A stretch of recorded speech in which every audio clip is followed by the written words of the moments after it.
ano natin mukha natin, pero maganda siya tingnan, no? Okay. Goodbye, Ubon Ratchathani. What do you think about this place? It's very homey. It's like Pangasinan. Yeah, you won't miss Philippines Pangasinan because of the view, the sight, the environment. But of course, we still miss them because it's really different. Yeah, it's really different if you work in your own country.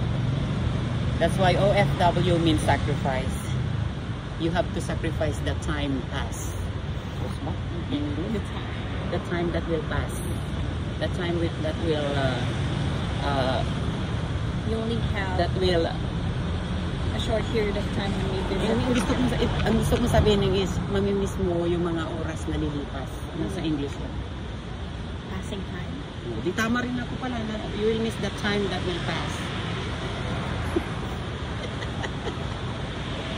Ay, okay guys, maganda na itong video dito.